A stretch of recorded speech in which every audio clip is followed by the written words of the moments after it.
ગામડાનો ધબકાર ચેનલના સૌ ખેડૂત મિત્રોને જય માતાજી. મિત્રો, આજે 23 ઓક્ટોબર જાણીતા હવામાન શાસ્ત્રી અશોકભાઈ પટેલની આગાહી એવી છે. શું એમનું કહેવું છે તે જોઈએ તો, દક્ષિણ પૂર્વ અરબી સમુદ્ર પર ડિપ્રેશન સિસ્ટમ સૌરાષ્ટ્ર, ગુજરાત અને કચ્છમાં સીમિત છૂટાછવાયા વિસ્તારમાં કમોસમી હળવો મધ્યમ ભારે વરસાદની શક્યતા. 25 થી 30 ઓક્ટોબર 2025. હવામાન વિશ્લેષણ.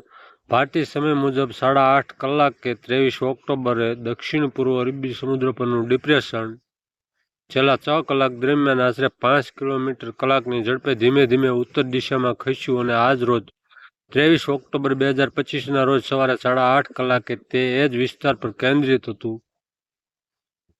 તે અમીનદીવી લક્ષદ્વીપથી લગભગ 560 કિલોમીટર પશ્ચિમ દક્ષિણ પશ્ચિમમાં, પણજી ગોવાથી આશરે 910 કિલોમીટર દક્ષિણ પશ્ચિમમાં સ્થિત હતું.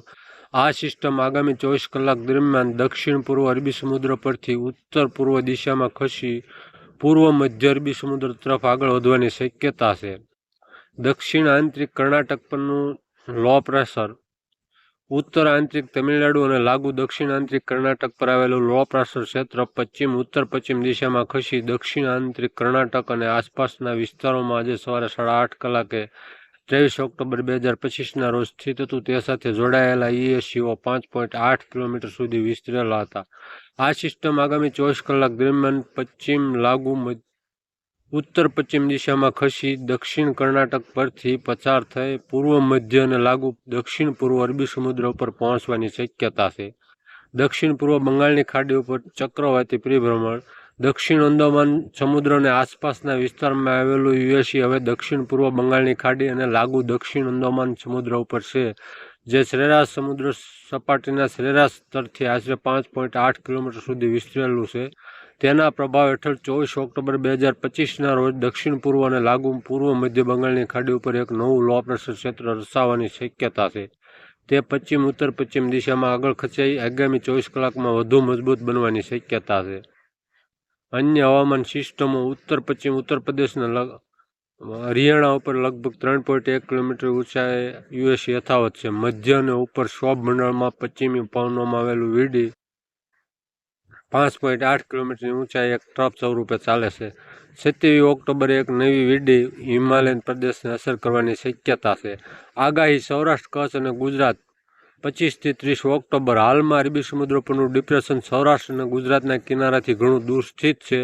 તેમ છતાં સિસ્ટમ સાથે જોડાયેલા ઘન વાદળો પૂર્વ મધ્ય અરબી સમુદ્ર સુધી ફેલાયેલા છે. ઇતિહાસમાં અરબી સમુદ્રની ખૂબ ઓછી સિસ્ટમો જ 20 અક્ષાંશ ઉત્તરથી અક્ષાંશ ઉપર સુધી પહોંચી છે.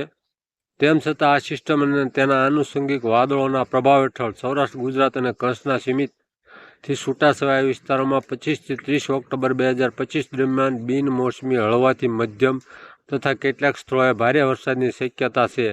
દક્ષિણ ગુજરાત અને સૌરાષ્ટ્રના કિનારા વિસ્તારોમાં વરસાદની સંભાવના વધુ છે. આ અનુમાનની વિશ્વસનીયતા મધ્યમ સ્તરની છે, કારણ કે વિવિધ અનુમાન મોડેલો અલગ દૃશ્યો દર્શાવે છે. તેમાં ECM મોડેલ સૌથી વધુ વરસાદની સંભાવના બતાવે છે, જ્યારે IMD-GFS મોડેલ સૌરાષ્ટ્ર, કચ્છ અને ગુજરાત માટે સૌથી ઓછા વરસાદની સંભાવના દર્શાવે છે.